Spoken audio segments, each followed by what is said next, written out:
What is good, fam? Agent O here with another action figure review, and today I have the amazing Yamaguchi Izuku Midoriya, better known as Deku, from the anime My Hero Academia. As you guys can see, this is the box that he comes in. It's got lots of imagery all over this guy, lots to look and see. Have no idea what any of this says because I'm illiterate when it comes to Japanese kanji. You can see a little picture of everything that he comes with, all the option parts, whatnot, and translucent stuff. We'll get into that in a little bit. Here's some more imagery. I don't really know. I mean, this is actually pretty cool. I don't know what all this is, but yeah, I mean, this is the box. You guys know I don't really care about the box. You know, it's what the figure comes in, and the figure is most important to me, but I know that there are viewers out there that like to see the box, so this is for you guys. But yeah, that's pretty much it. That's all that you can see, that there is to see. So let's get into the most important thing about this, which is the toy inside. And here is Deku. This is like his newer updated suit in the series that they put him in for this figure. I'm actually kind of happy that Revoltech did this figure, because I had been planning on buying the Figma version of this guy, and I'm happy I didn't, because I like this figure a lot better just because he's ridiculously posable. I do like all the little paint apps that they've done on this guy, the folds and in his clothing and whatnot. I think this is just a really good older version rendition of Deku. Even has his little mask hanging off the back. It kind of would have been cool to get a masked head, just because Figma, when they did theirs, they released the masked head version as a DX or an extra whatever, and they charged you for it, which I thought was stupid. But yeah, I mean, it's kind of cool that you have it here, and it looks like it's waving in the wind and whatnot. And I don't know, I don't really have anything to complain. I don't have any complaints about this. There's no paint slop that I noticed on this guy. All the detailing is there. I love the look of his boots. They captured that rather nicely. Since it's based off of an anime, they really didn't do a whole lot as far as like painting shadows and whatnot. But I mean, I don't feel like this figure needs that, because the light plays off of it pretty well. And like I said, the colors look pretty spot on as to how he looks in the show. So yeah, I'm just gonna jump right into the articulation, because there's a lot of accessories that need to be covered, and so I want to have time for all that too. So with his head, his neck at the base moves like back and forth and side to side, and his head is on like this double, I don't know if you can see it in there, but it's on like a double ball peg, so you can get him looking up. It looks weird from this angle, but when you have him, when you turn him towards the camera like this, it doesn't look off. It's just you don't have to go this to this extreme.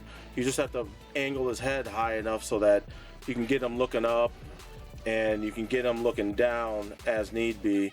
But it's more for, doing those extreme poses and having the camera at a certain angle to hide some of the weirdness that you might get with moving his head like that. His shoulders are also they're on a swivel with the shoulder rotation, so you can go back and forth. You can't really go up, which kind of, oh wait, no, yeah, you can. Sorry, guess you can. I was too afraid to force it because I was afraid I was going to break it, but that's about as high as you can go. I kind of wish there was a bicep swivel, but there isn't. You can rotate his forearm at the elbow if you need to. He's got the Revoltech joints, so you can get a pretty decent bend at the elbow. This is a ball swivel for the hands as well, so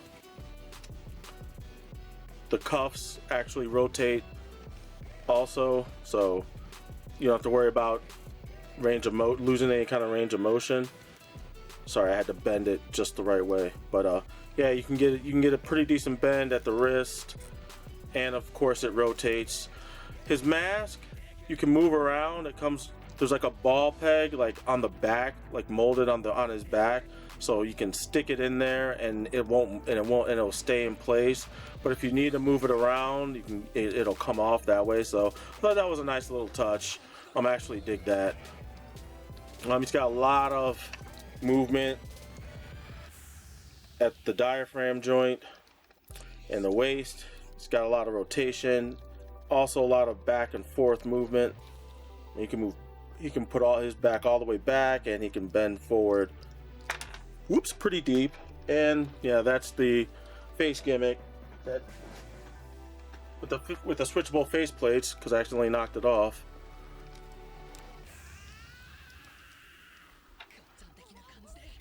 But it's alright, it goes right back on and it stays right back in place. So yeah, lots of range of motion in the torso area, in the arms, in the hands, in his legs. He can do about that much with the split. He does have some thigh swivel. You can kind of see. Move his arm out the way. You can kind of see it.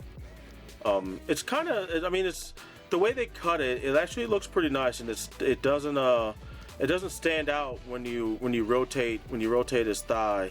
It actually hides pretty nicely. I thought they did that pretty well.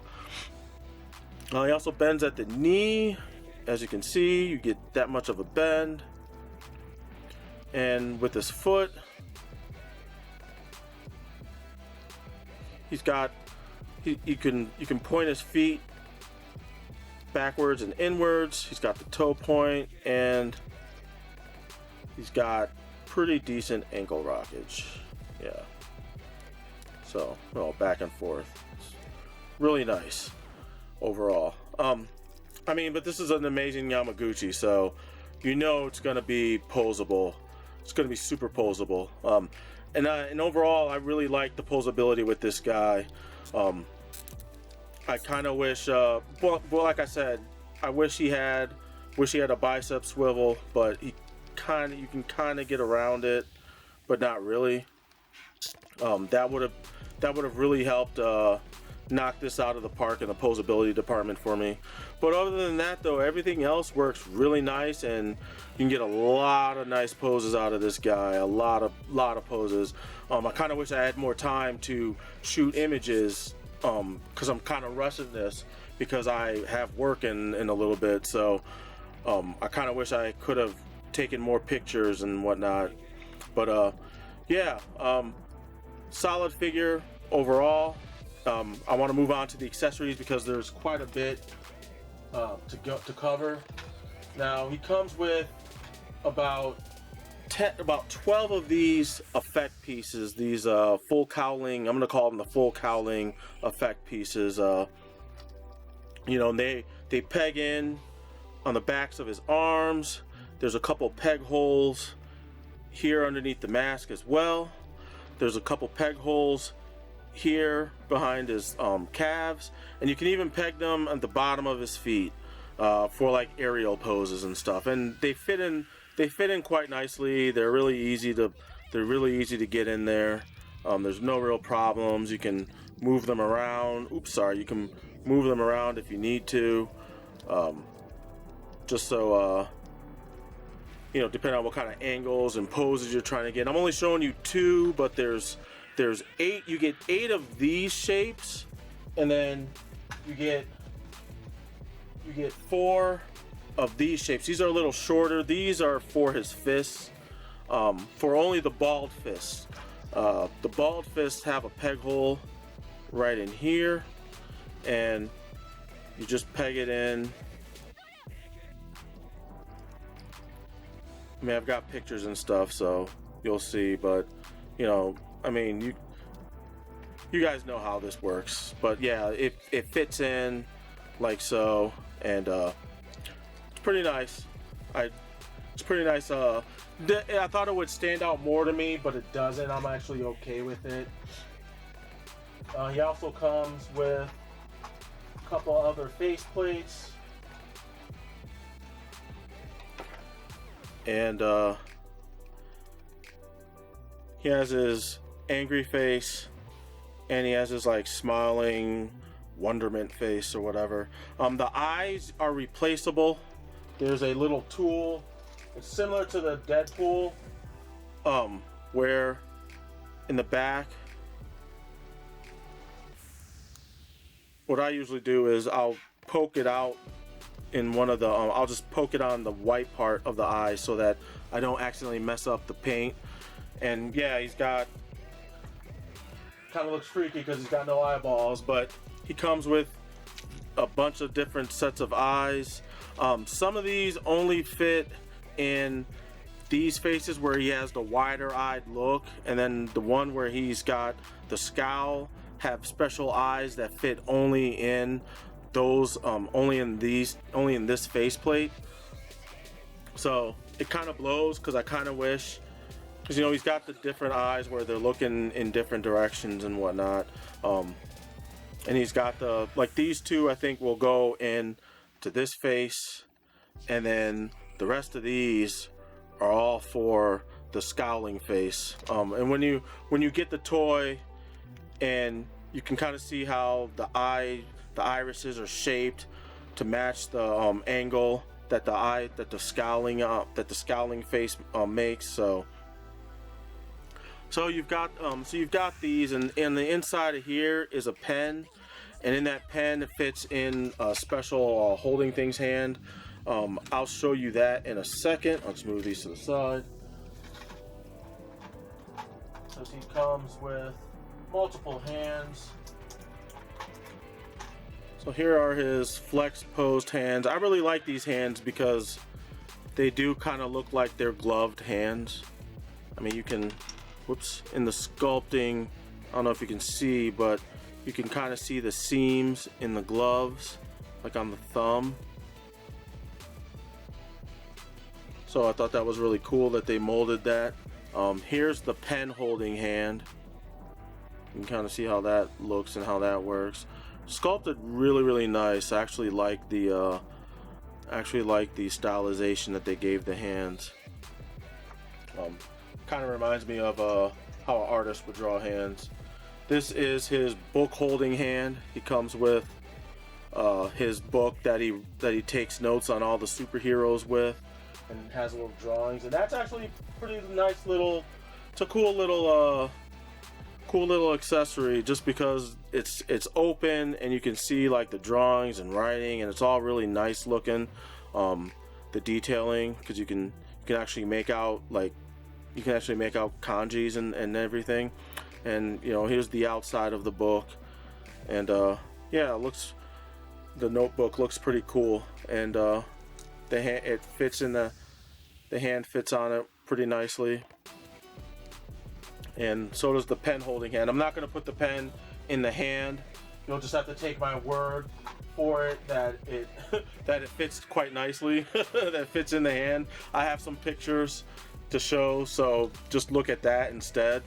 But he also has a replacement front piece for a hair front piece that has his, you know, full cowling effect, or his all-for-one full cowling effect. And I really do dig that. I think it looks pretty slick. And when you've got the other effect pieces around him, it really helps knock that image out of the park. He also has, almost forgot, because like in the advertisement photos, he comes with the giant word bubbles, like the smash. This is for when he's talking too much and when he's writing notes. This, so you can see like the words all around there, around the word bubble.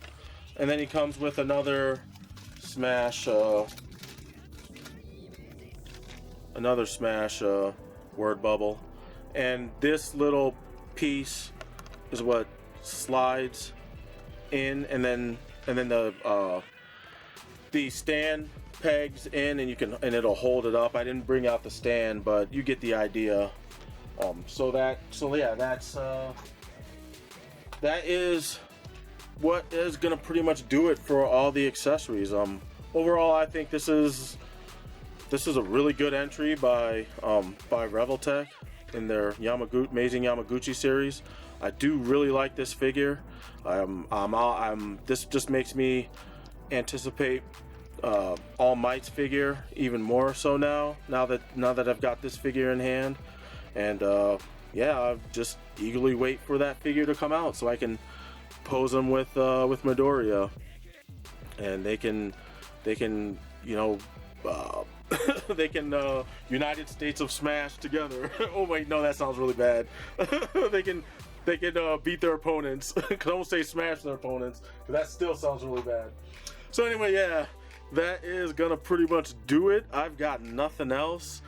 This is just a really good figure in the Yamaguchi series. The last Yamaguchi I bought was Gambit, and I was not happy with that figure. Maybe one day, me and Strident reviewed it together, and if I ever get around to it, I'll upload that review. But until then, this is gonna pretty much do it. If you liked what you saw, please leave a like on the video. Share the video if with all your other collector friends.